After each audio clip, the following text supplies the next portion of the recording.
Good morning, everyone. I welcome you to the Thursday, May 9th, 2024 Public Works meeting. And with us today, we have Councilmember Althauser and Councilmember Jefferson and myself, Councilmember Swarthout. Do I have a motion to approve the minutes from the April 18th meeting? So moved. Second. So all in favor say aye. Aye. Aye. I think Angela might be frozen. So. All right, so let's hit the floor today. Running. So we have Mary Heather Ames presenting on the 6-year transportation improvement program.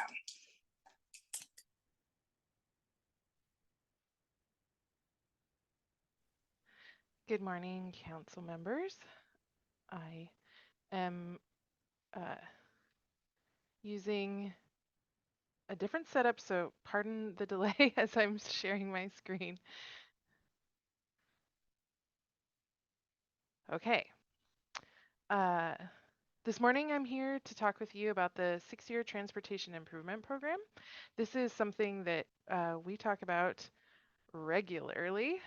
This is a yearly program, a requirement of RCW 3577010. This is the basis of our transportation funding within Washington State. And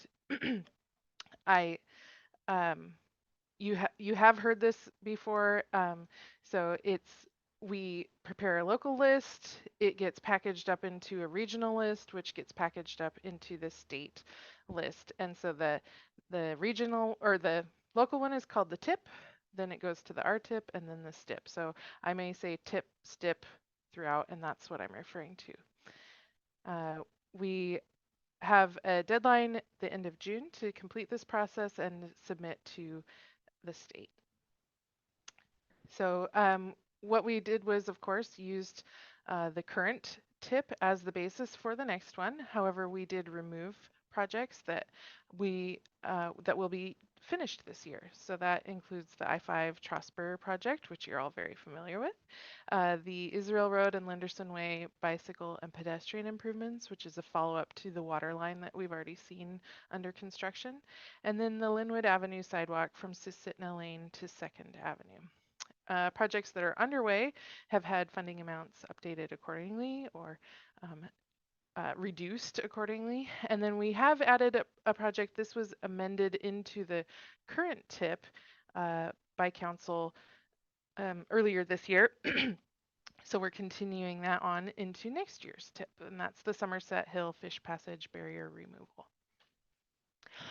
I apologize. This is the matrix from your packet. On this page, there aren't any necessarily that we need to point out other than we are reducing, for example, the old Highway 99 79th Avenue roundabout has reduced in amount based on what we anticipate spending this year. On this slide, what I really want to point out, just taking an opportunity to plug for the Transportation Benefit District, our pavement maintenance program, which is a yearly amount of money that we spend keeping up our pavement. That's primarily supported by the Transportation Benefit District, and it makes such a huge difference on our roads. And finally, you'll remember the one that we said was being removed was the Linwood Ave, because we'll be finishing that, the sidewalk improvements there. Sort of a continuation of that is the 2nd Avenue pedestrian and bicycle improvements, and that's a continuation at the intersection of Linwood and to the north of bike lanes and sidewalks, and fresh pavement paid for by the grant pays for the pedestrian and bicycle, and the pavement is covered as match by our TBD. So that's an exciting project. Something to mention here, you see those totals, the bottom line, the 46, almost $47 million of grant and just over $50 million of local money. Of course, we don't actually have all of this money. This is a comprehensive list, and because it's the basis of our transportation funding, we put things on that we anticipate we may receive funding. So while we do get a lot done, these are possibilities, not for sure. And that's a total of $97 million in 6 years, which is definitely a lot of money. Now, as far as spreading it out throughout our community, this is a map of showing the location of most of the projects. Ones that are not able to be shown are ones where it's multiple locations, like our pavement. We'll go over pavement maintenance projects specifically with you when they come up.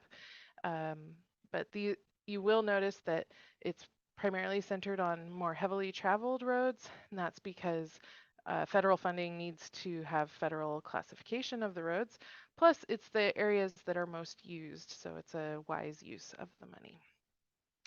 And with that, I'm going to stop my share, and I would be happy to remind you what we're looking for today is a sort of a nod agreement that you are happy with this, or changes if you would like to have them made.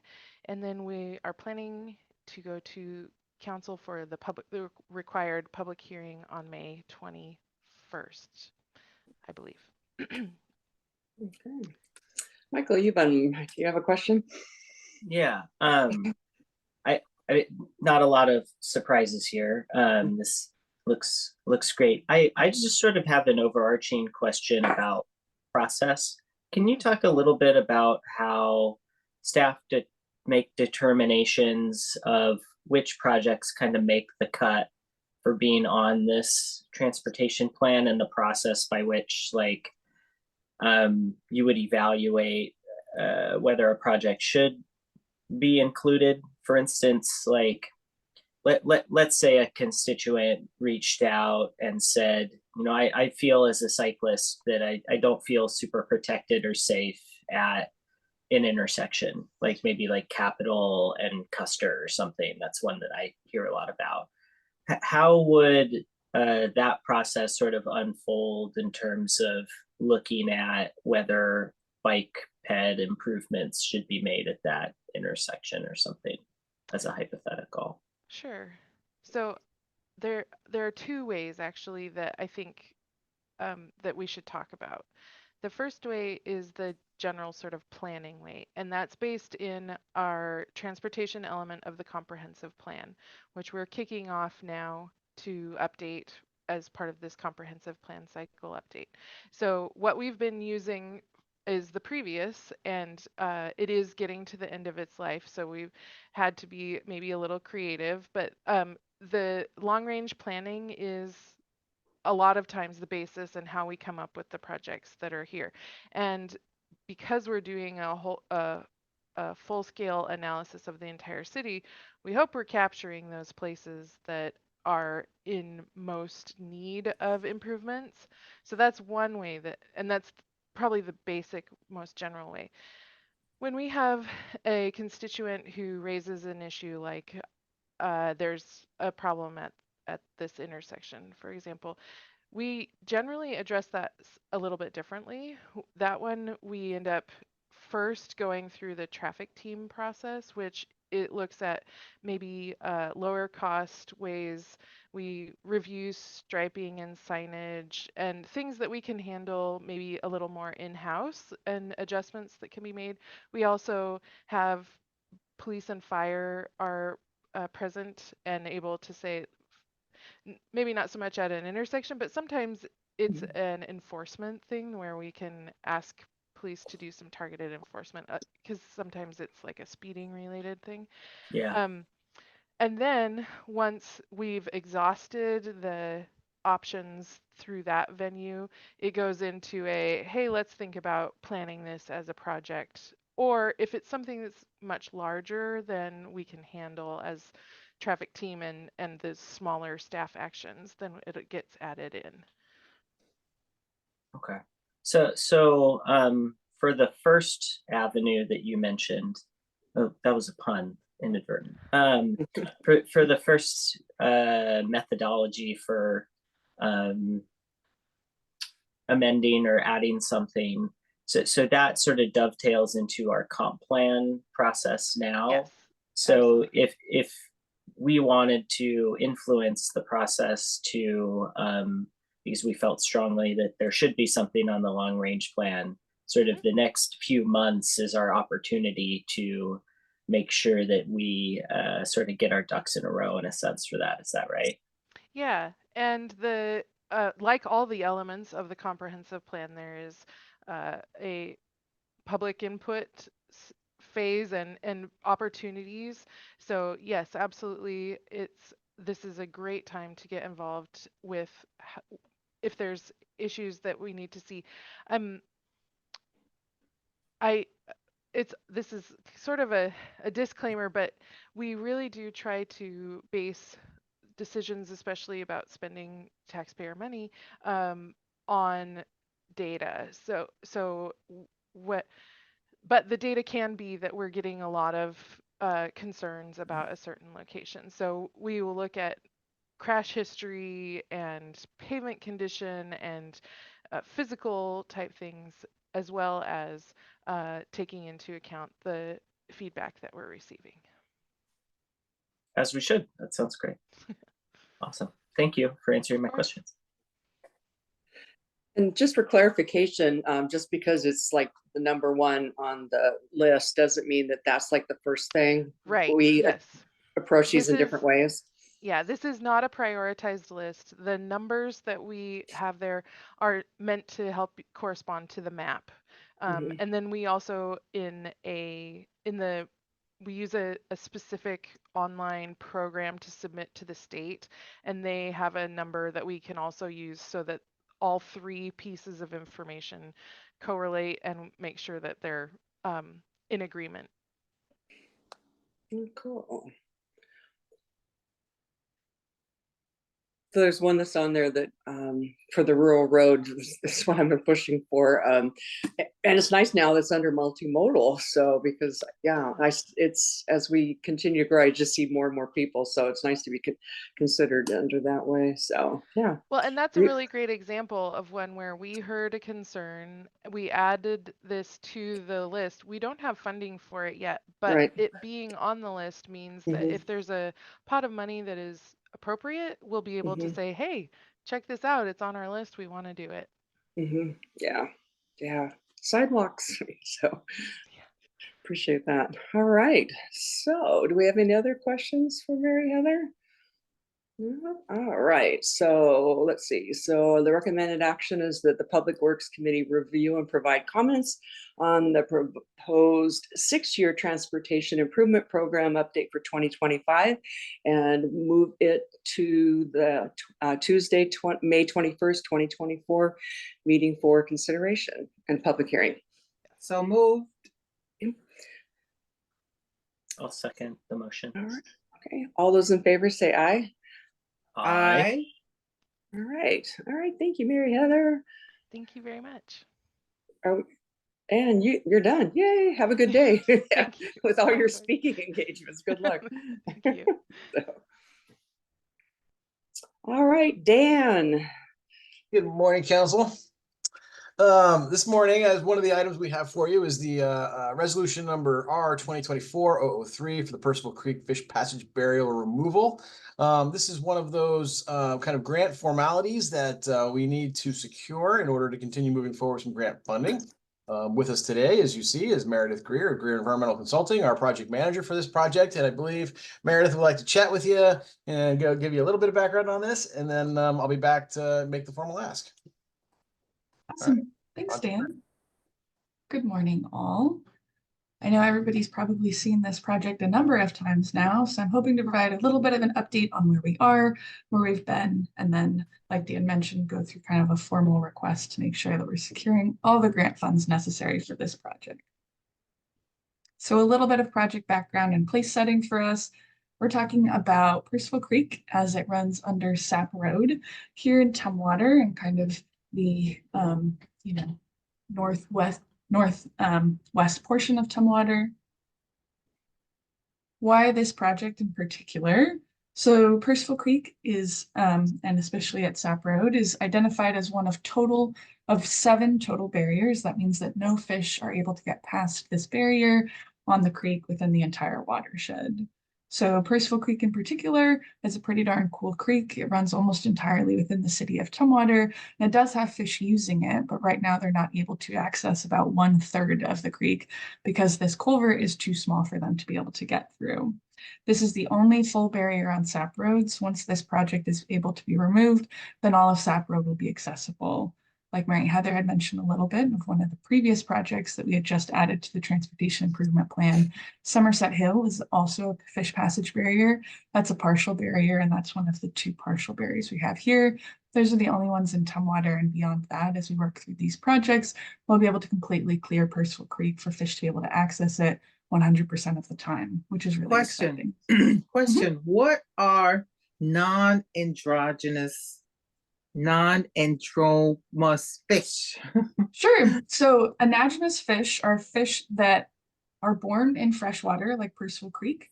Then they'll migrate out through Capitol Lake and into Bud Inlet, out into Puget Sound. So they go from freshwater to saltwater, and then they end up returning in order to be able to spawn again. And so the fact that these fish are moving so readily, rather than fish that might live in a lake or something like that, mean that they have to cross a lot of roads as they get through here, which is why fish passage is so important, because we need them to be able to get to their stream, go out to the ocean, and then be able to come back to their stream for their full life cycle to take place. Thank you, Meredith. Absolutely. A little bit of an overview of this project. So this is what the culvert looks like right now at Sap Road. It's a barrier due to the slope within it, makes it really hard for fish to be able to get up there. It's considered a pretty significant reach. There's a lot of great habitat upstream for fish to be able to live. In total, the number of fish and the type of fish that are within Percival Creek include chum, chinook, coho, steelhead, sea run cutthroat, and resident trout. Having, gone out and worked at the site multiple times, I've heard from landowners that they remember as kids being able to watch the fish come all the way up the stream. So it's really exciting, the idea of being able to bring that back to this community, and for especially these fish to be able to use that full habitat.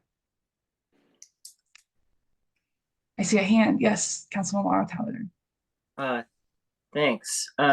Is significant reach a term of art? Is that a legal term? Like, does that literally mean like it's hard for them to reach it because the culvert is is not a good culvert? Or like, what does that actually mean? Sure. So a significant reach is generally a habitat term.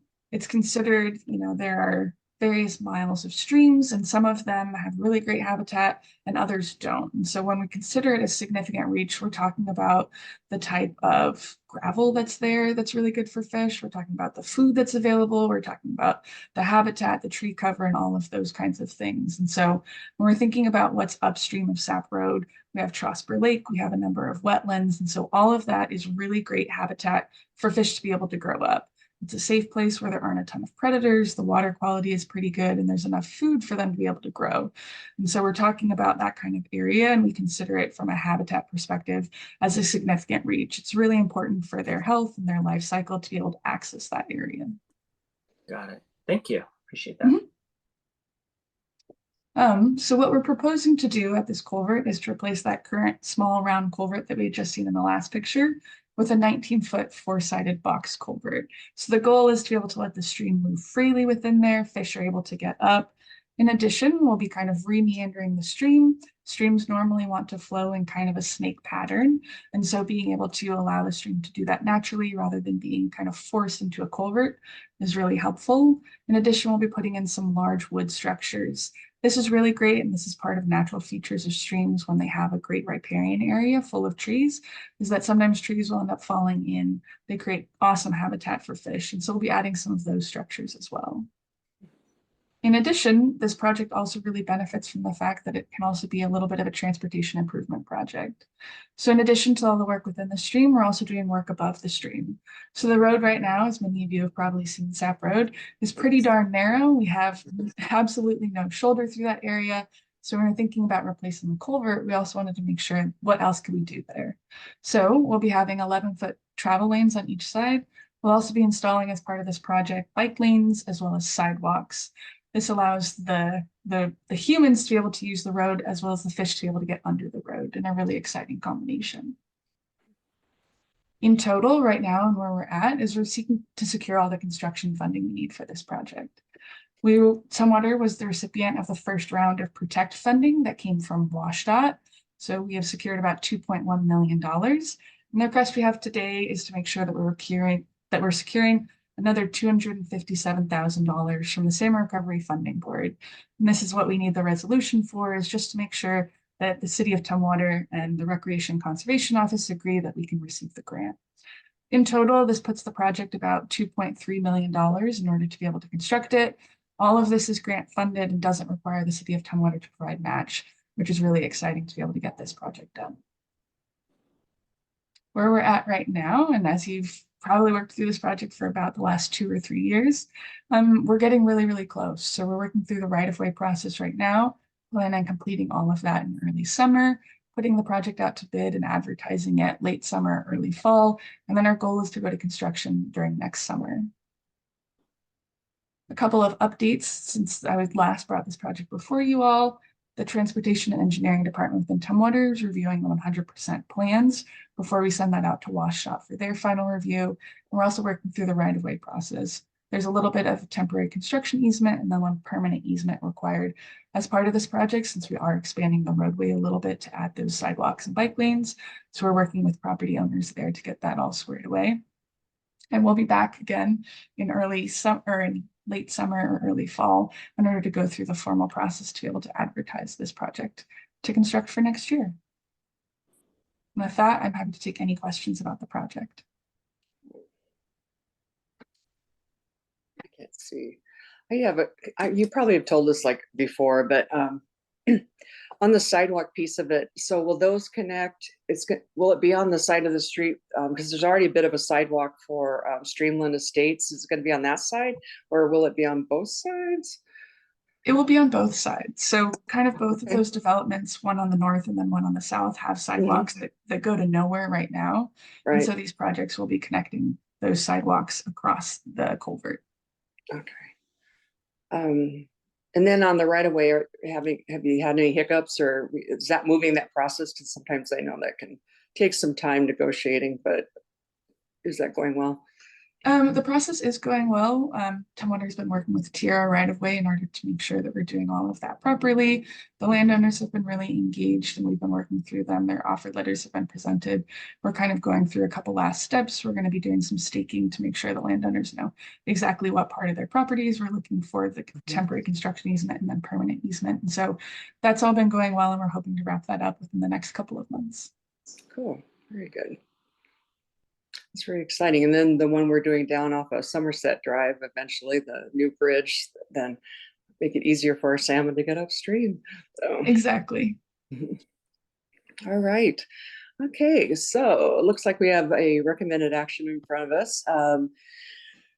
They recommend the Public Works Council committee place resolution number R 2024-003, Percival Creek Fish Passage Barrier Removal number 22-116 on the May 21st, 2024 City Council consent calendar with a recommendation to adopt the resolution.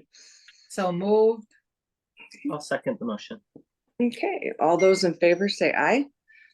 Aye. All right. Well, thank you, Meredith. It's nice to see you. So, okie dokie. Now, let's see, we're going to move on to our next item on the agenda, which is, here we go. We're switching. So we're going to do the floodplains design application update, and take it away, Dan. So we are in a position to be applying for a fairly significant grant. That is a watershed-wide grant with a number of partners. Meredith has been working really diligently to kind of create a collaboration with folks, a coalition of folks, to look at some improvement projects throughout the watershed. I know Meredith's here to kind of walk us through what those look like, kind of give you some background.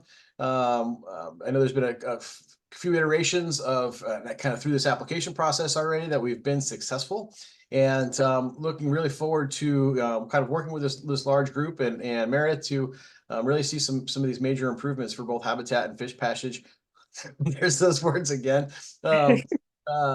You know, for the betterment of our watershed, the Deschutes River watershed. So I don't believe we have any ask here for you. This is really just an informational update. These last two items are informational updates, and but this is a fairly significant process, and so I wanted Meredith to kind of walk you through where we're going and what it looks like. So I'll turn it over to Meredith.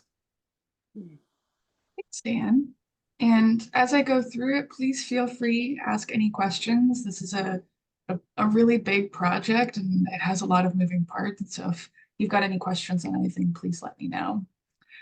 As Dan mentioned, this is more of like an informational presentation. Wanted to catch everybody up on a lot of work that's kind of the culmination of a number of years of work within the watershed to really try and restore a lot of watershed processes. And so as we're applying for funding, you might hear about the Deschutes River Watershed Recovery Phase 1. That's the name of this project. And I'm going to get into a lot more specifics about it as we go through this presentation. So the first thing that we kind of need to do is do a little bit of kind of theme setting for this presentation. So a lot of this work is based on floodplains. Floodplains, in more or less terms, are the area that a river naturally wants to expand to when we have big events like heavy rain, storms, if you know, we've got a lot of snowmelt, or in this case, since the Deschutes River does have an estuary along with it, high tides. In general, floodplains, and like the one we see in this picture up in Alaska, they move really freely. They kind of slow flows. They help to stop flooding and erosion. They help to treat water. They're able to recharge groundwater. They're great for fish and wildlife habitat, and they're open and beautiful. All of these things are awesome. They're great parts of natural processes. They help not only the natural environment, but the built environment as well. The only problem that we're running into in this area is that that's not exactly what the Deschutes River looks like here. So this is downtown Olympia, and this is kind of what our floodplain looks like. It's a lot more built out. We've got a number of buildings and things going on all around it. So we're not getting a lot of those benefits that a normal natural floodplain would get. And so when we're thinking about how can we still achieve all those benefits, it really takes a lot of process, a lot of partners, and a lot of planning. So for a number of decades, partners around this area have been working on projects. And about a year ago, we got these partners together, Capital Land Trust, the Deschutes Estuary Restoration Team, the South Puget Sound Salmon Enhancement Group, the Squaxin Island Tribe, Thurston Conservation District, and Thurston Regional Planning Council together to really think about if we wanted to help improve the health of the watershed, what would this all look like? And we came up with a lot of options. So priorities for the watershed include helping to reduce flooding. We know that we're getting flooding, especially in downtown Tumwater and Olympia. It's probably only going to get worse under climate change as we see a lot more rain to this system and the rise in sea levels. We also want to make sure that we're protecting and taking care of our salmon. These are really important parts of the ecosystem, not only just for the economy, but they're also really important for all of the cultural aspects for the Squaxin Island Tribe and other Native Americans in the area. In addition, we want to make sure that we're protecting the riparian area. This is a picture down at Pioneer Park. All of you have probably seen this pretty well. We don't have a lot of trees. It's not what a natural system looks like, and we're getting a lot of erosion. That also leads to us thinking about water quality. We're having a lot of outfalls. We have a lot of stormwater runoff. What does the water look like as we're entering the river? In addition, if we're thinking about salmon, the river, we're thinking about habitat and everything like that. There are also people to think about. The Deschutes River is highly used for recreation, but not only recreation, people also rely on it for their livelihood. The upper watershed has a lot of timber, as well as the middle watershed has a lot of agriculture. This is a lot of different priorities for one river. And this requires a really comprehensive plan to figure out how do we fund all of this and what does this all look like? Enter the Floodplains by Design program put on by the Department of Ecology.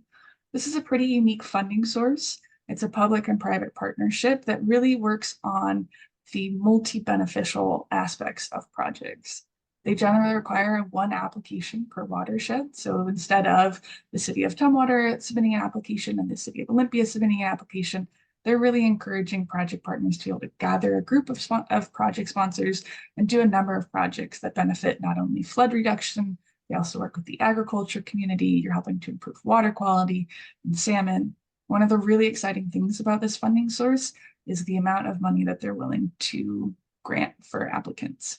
They tend to award about up to $10 million per watershed, which is really, really exciting. For a lot of the projects that we're working on, even the project that we had previously brought forward with the fish passage barrier, we're fighting for hundreds of thousands of dollars to grant funding sources. So the idea of $10 million is really, really exciting. So the project partners that I had mentioned earlier got together and put our heads together of what would it look like if we used this funding source to help restore the Deschutes River. And we came up with a 10-year plan. This plan goes over a number of different aspects, including landowner outreach, community engagement. It includes design work, including pre-design, looking at alternatives analysis, feasibility studies, doing the necessary design and permitting work to make sure that projects are ready to be able to construct, as well as acquisition from groups like the Capital Land Trust, which acquire land to ensure that they're not being built out further, to be able to restore that land and protect it for future generations. In total, this is about a $50 million ask and is really, really large. In order to make sure that this is a little bit more bite-sized and falls within that $10 million budget that the Department of Ecology has for this grant funding source, we broke it into a couple of different phases. This is all about phase 1. Ultimately, when we're thinking about the watershed, it has a number of different aspects to it. This is in the lower watershed, that is Henderson Boulevard near Pioneer Park. This is a picture that was taken back in January of 2022 during a storm event. Obviously, in this area, we're dealing with a ton of flooding. We're dealing with water quality. That water looks pretty darn chocolate milky, if you ask me. In addition, when we think about the middle watershed, we've got a lot of landowners that are working really closely with the land. We're having to think about where's the riparian area in situations like these. There's not a lot of tree cover, and there are great opportunities to install large woody debris. In the upper watershed, there's a lot more timber harvesting. We have a lot more intact buffer zones, but we also have to think about how do we make sure that if there's wood in the system, which is great for fish, how are we able to keep it there?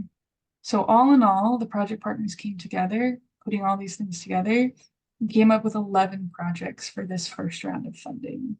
These stretch across a really wide space, almost the entire watershed. They go over a number of different topics, which is why it's really exciting to be able to work with a number of project partners who have specialities in certain things. This is a really big ask. In total, we requested $12.5 million from the Department of Ecology. $2.5 million is just match funding for the project. We're really excited that over $6 million of this funding would go directly to construction and restoration. That means dollars going in to implement projects on the ground that will see almost immediate benefit. Now, this is all great and almost a little bit overwhelming, but what does this actually mean for the city of Tumwater?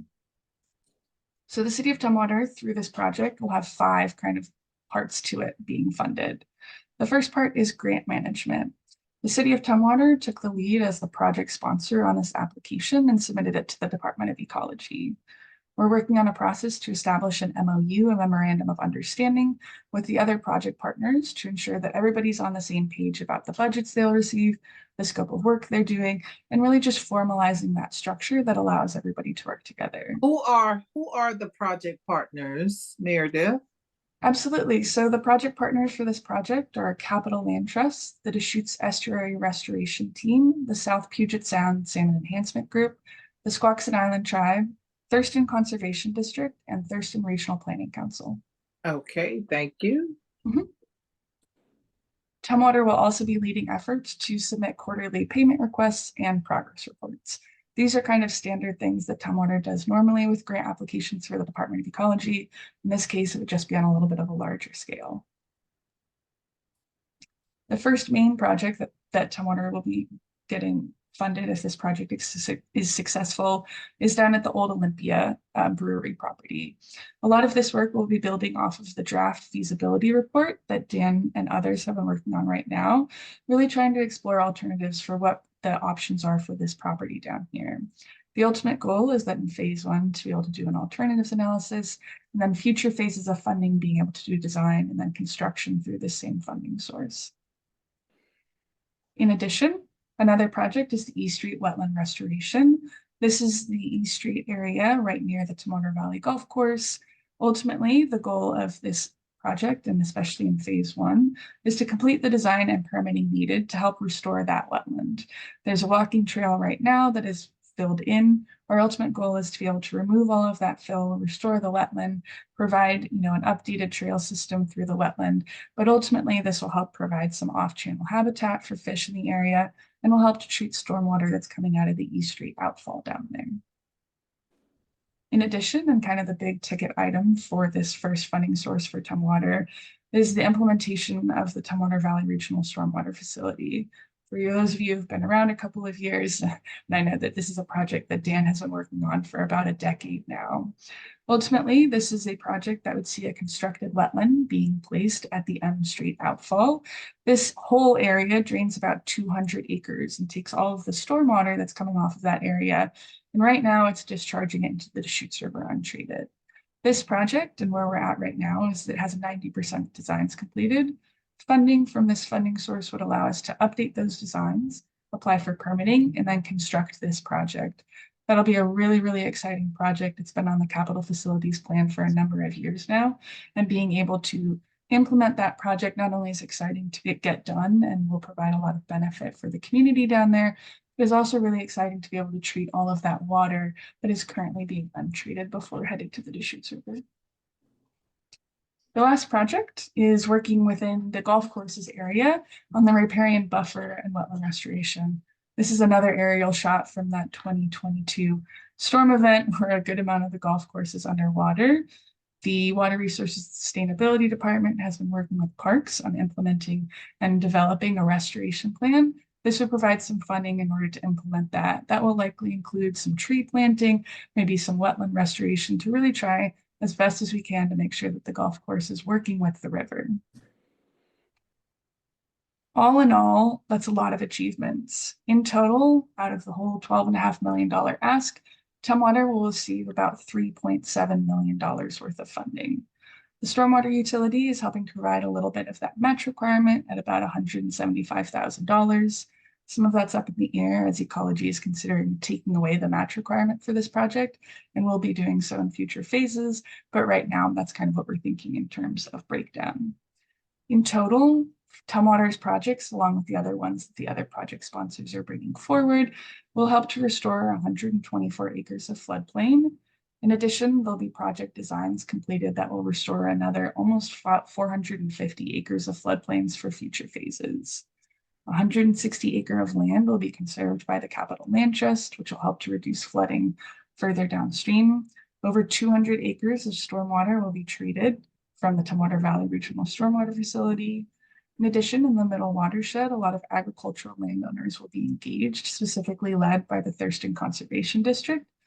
As well as our ultimate goal is to be able to complete phase one and provide a proof of concept to be able to show the Department of Ecology and the project sponsors that this is a sustainable group, this is a sustainable model to complete projects in future phases, ideally phases 2 through 5.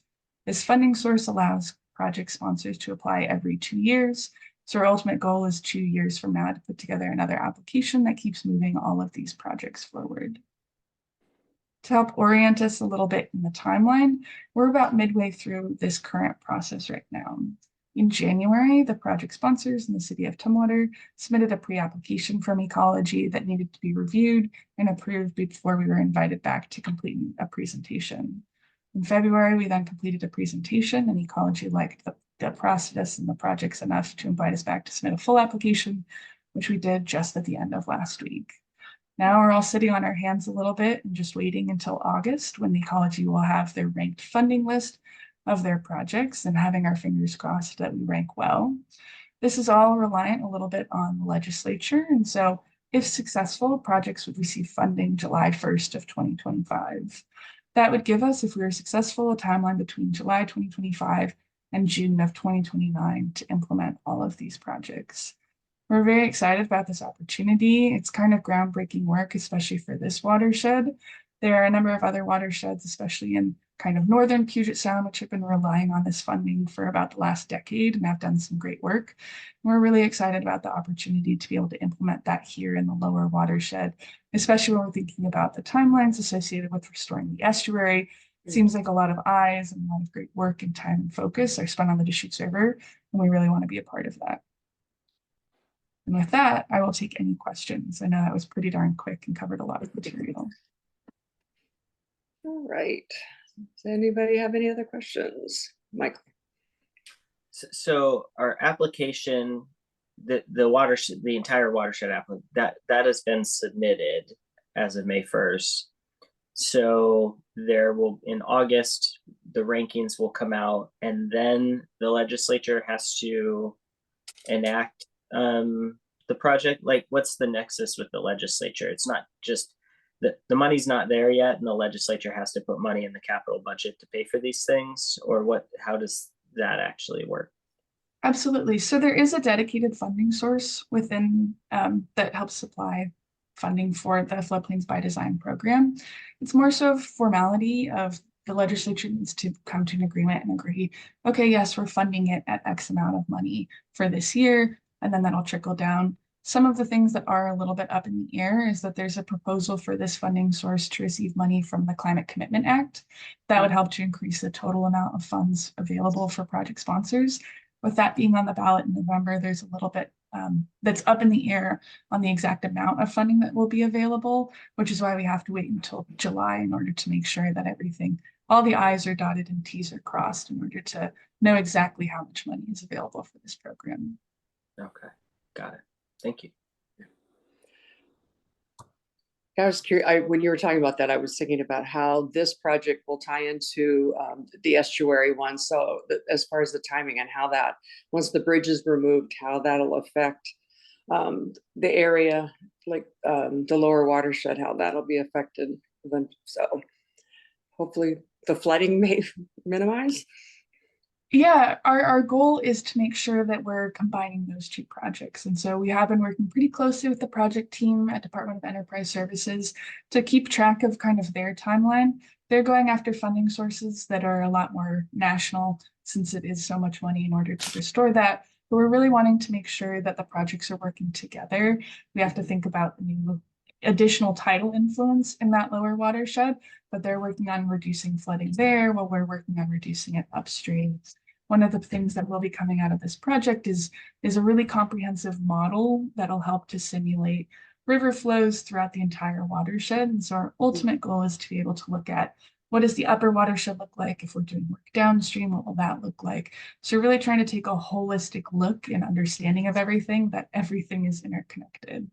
Wow, that will be a cool project. So to see that all. So it's like a model, or it's a computer thing, a computer program then?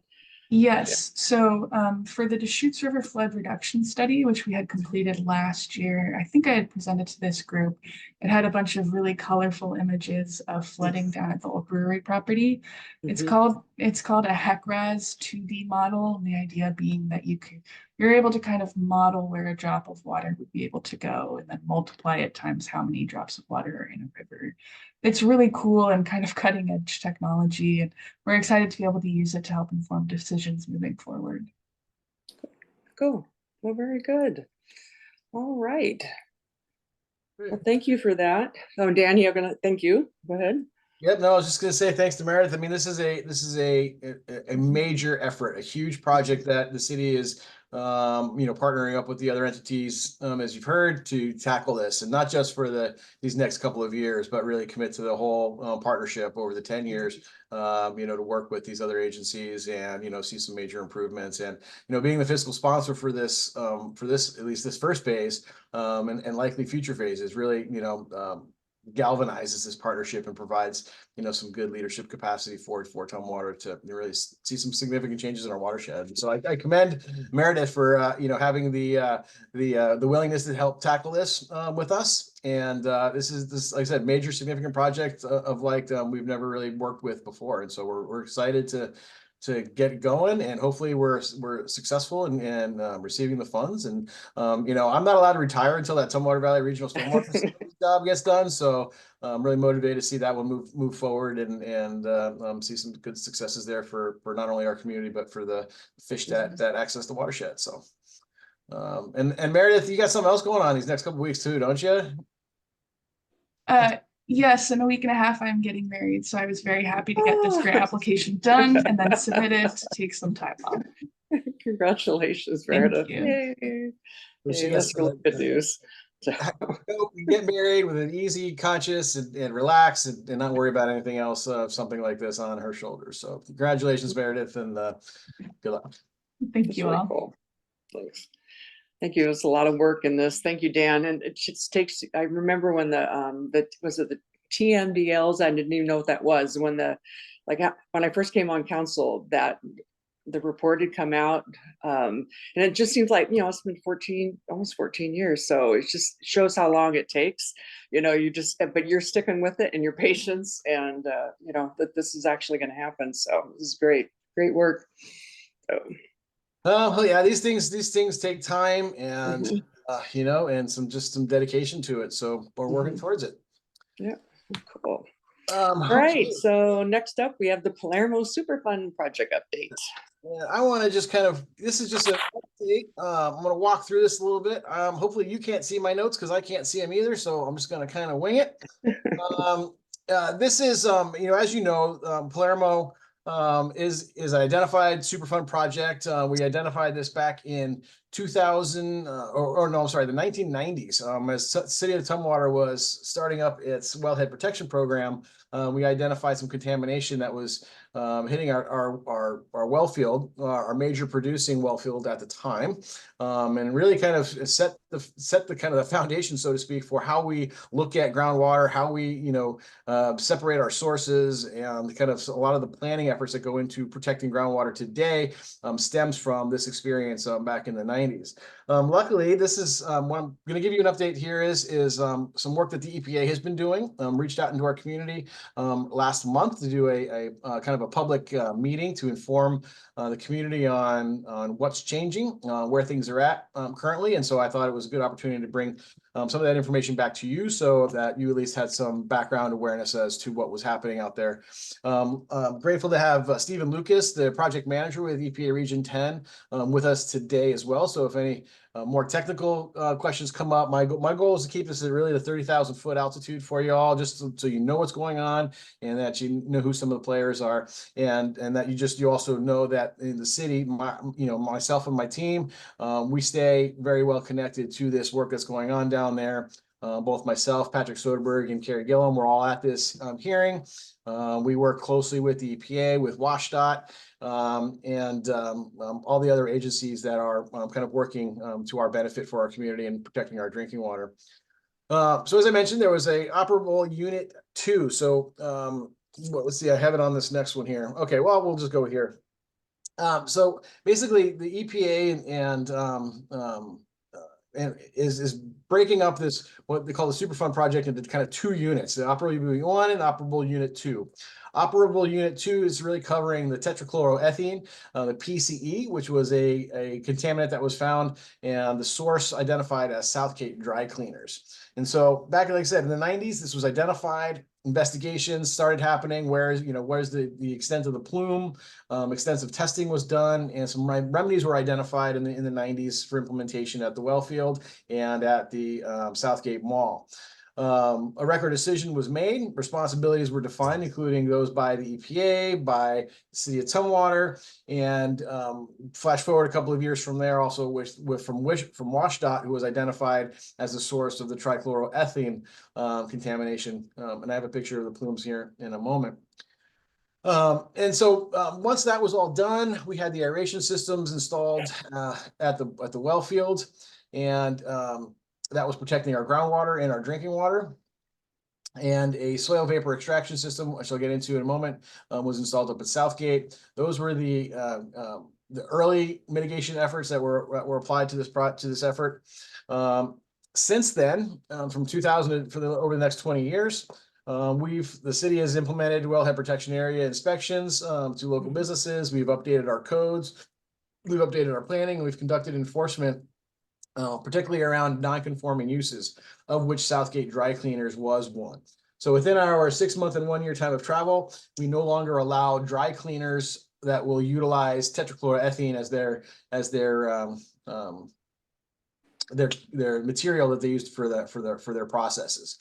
And so because at that time, Southgate Dry Cleaners was still using that, they were considered a non-conforming use, and our team worked with them over the last few years to make sure that those facilities were replaced with more environmentally friendly, and the PCE was no longer utilized on site. And so it is not, those pieces of equipment have been filled with concrete, and that source has been removed from our wellhead protection area. Other folks that are currently under that non-conforming use ordinance are primarily gas stations at this point within 6-month or 1-year time of travels for our water systems, our wellheads. Also, EPA every 5 years comes back into the system. They do an extensive round of monitoring. They're looking at, how well are the treatment remedies? Are they being effective? Are they still treating as expected? And this last round, once they started a couple of years back, they determined that they needed to do some additional work because they weren't seeing the plumes or the concentrations diminish sufficiently enough, significantly enough for their goals, EPA's goals. And so they started last year doing feasibility and an alternatives analysis, doing some more extensive research.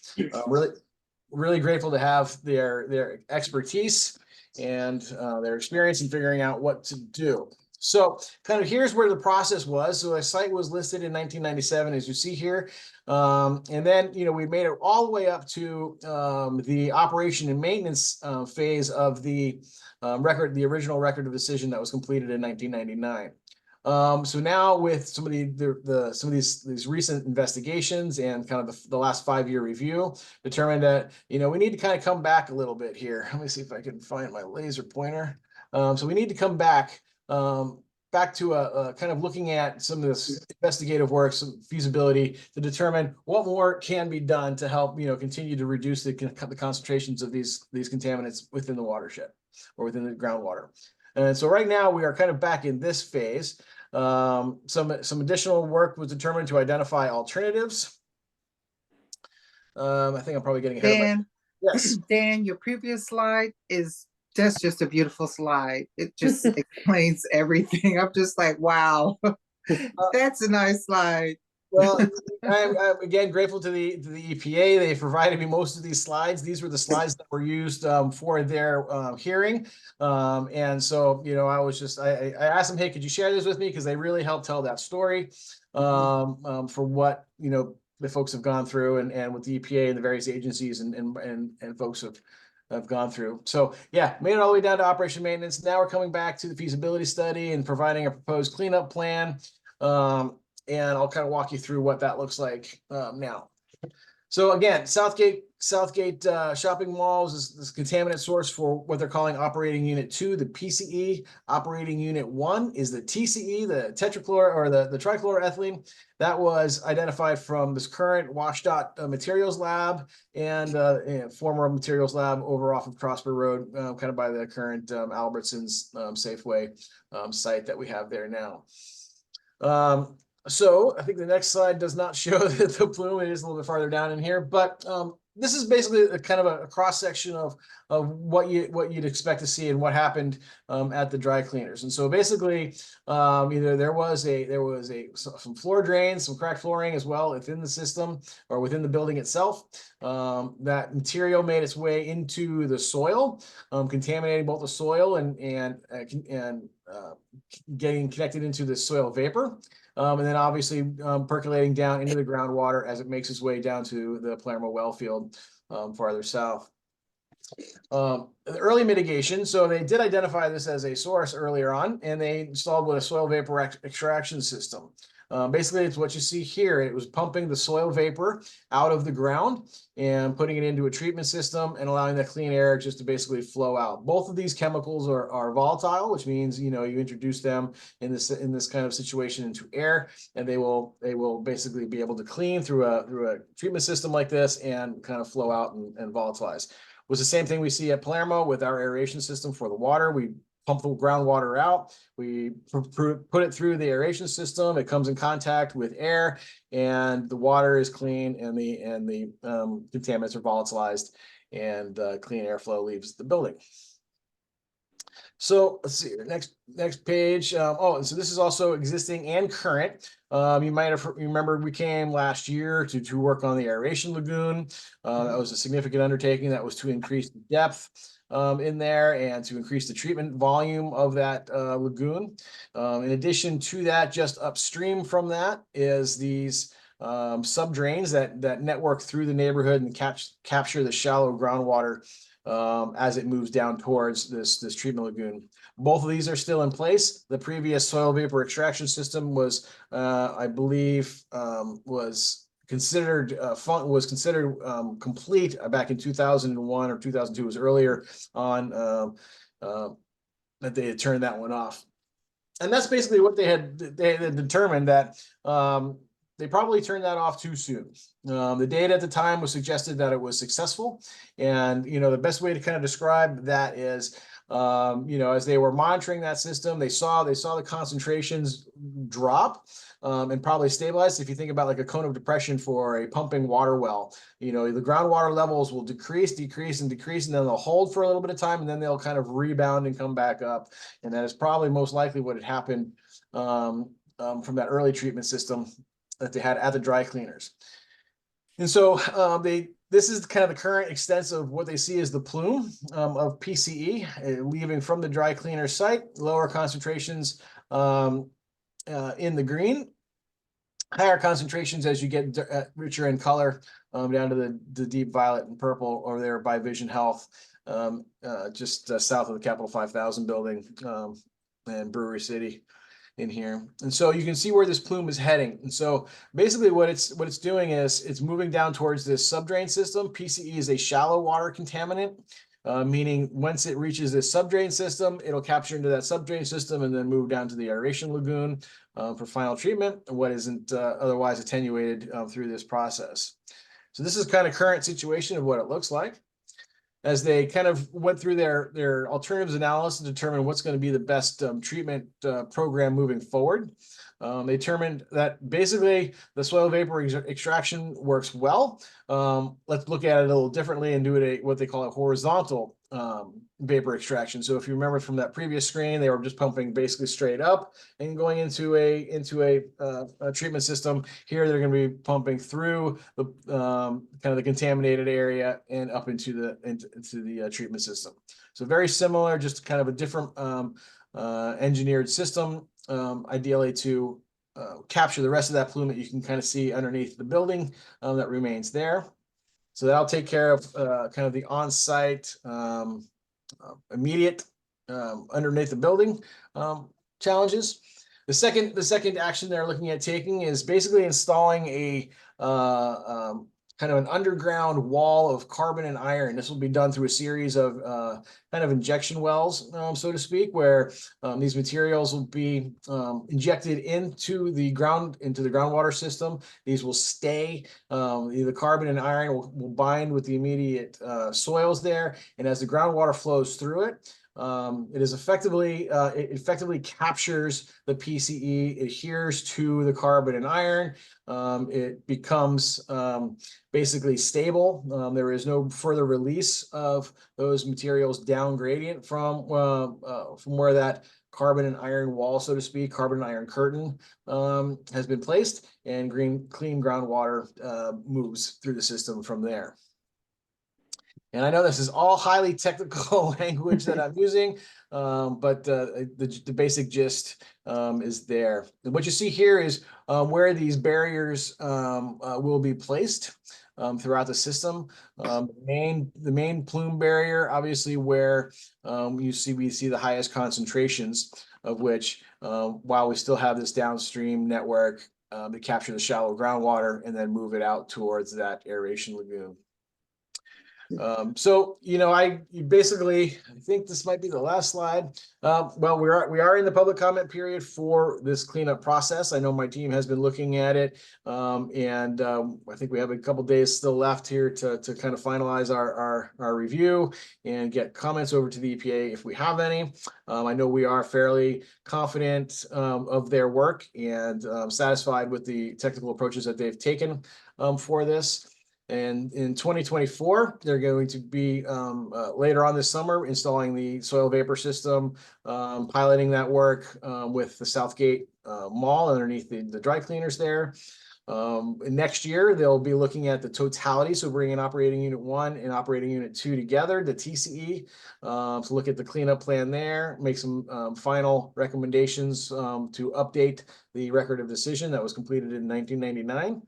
And then from 2026 on, enter into agreements with the city as needed to continue operations and maintenance. I didn't really refer to what our responsibilities are as much earlier, but as you noted, or as we did last year, we help maintain a number of these facilities. We provide access, and help monitor where we can. So we stay in fairly good. I think that was it. Okay, so I'm gonna stop sharing. We stay in fairly good contact with the WashDOT, who is the primary they're the primary for the TCE, but they're looking at both of these. We work with them on air quality, indoor air quality, obviously water quality for our drinking water systems, and we maintain a lot of contact as they are working through the system to kind of just keep abreast of what's going on. So we're fairly well informed. And we really appreciate that relationship with the EPA and WashDOT and that kind of that collaborative aspect. So and they've been really good at doing that. And so kind of walked us along the entire way. I wanted to let you know some things are changing out there, and that's what's going on. I'm sure you have questions, so let me know. Like I said, we have Stephen Lucas with us as well today. I think he's on the attendee list over there. And but if you have something more technical, I would certainly defer to him. Michael. Yeah, so obviously WashDOT and the EPA are doing a lot of lifting here, and I'm grateful for that. But we're talking about installing systems under existing buildings and a half dozen iron and carbon barriers being installed to prevent the contaminants from continuing to move forward. I mean, all of this sounds, and all of this is the result of a private business's actions. It would seem like, are they the ones who are actually paying for like how is this all actually being paid for? Is it through federal funding because it's an EPA initiative, which I assume some of it is, but this also appears to be sort of the result of the actions of a private party that we're all now doing a whole lot of work to try to remedy. Right. So, I'd certainly defer to Stephen if you wanted to get into more details on that, but I know that this is funded both from the Superfund program that is provided for this kind of work. I know WashDOT has been identified as a, kind of a primarily responsible party and is footing a lot of the bills for this work. And, so that's the entirety of the lagoon cleanup and restoration. We kind of project managed it because within our system it made sense. But they paid for those bills to be, for all that work to be done. So, there is a collaboration there. The responsible parties, where they can, do funded. Obviously, response efforts like this really kind of fall outside of dry cleaners' capacity, to be able to fund this kind of project. So that's where Superfund dollars really kind of kick in to help a community like ours. Yeah, Dan, that's a great explanation. And I'll just add that because WashDOT is a responsible party for the TCE plume, we cost recover, and use their funding for that portion of the cleanup. For the PCE release, which is the dry cleaners settled with EPA in 2007. So there is some funding from that settlement, and then federal Superfund dollars from the larger program are utilized for the remainder of that cleanup. That we're looking at a close to $10 million estimate for the PCE cleanup, and likely a higher price tag for the TCE cleanup, which is still in the feasibility study stage. Great, thank you. Appreciate the clarification and information. Yeah, I was curious about that too. Thank you. So then I kind of get in the weeds too, like we're doing the brownfield study. So are these all interconnected? So what do you think about, the things that we'll be doing in the future here? Right. They're not necessarily connected to one another. EPA is involved on, in both different sectors of the EPA would be involved with that brownfield work. But, obviously when you're looking at brownfields, you're also looking at, making sure that you're protecting groundwater quality, drinking water and other environmental aspects that relate to, public and environmental health as well. So in that sense, yes, they are connected, but these are two separate projects. Okay. And just to make sure that I was being clear too, is this right now, this is the PCE alternatives that are being addressed. I anticipate next year, or maybe even later this year, coming back and providing an update on TCE if there's any changing conditions or changing mitigation alternatives proposed for that as well too. So Cool, thank you. A lot of work and just staying on top of this. So I know we had some residents that had some concerns, so that's all been addressed, it seems. Yeah, at the public meeting, there were a handful of residents that were there. I know Deborah Johnson, she lives both in the Palermo Valley there, as well as works for the Department of Health on drinking water issues. She's been fairly involved and reaches out to our team, on a regular basis when questions come up for her. Okay, very good. Well, thank you. All right, anybody have anything else?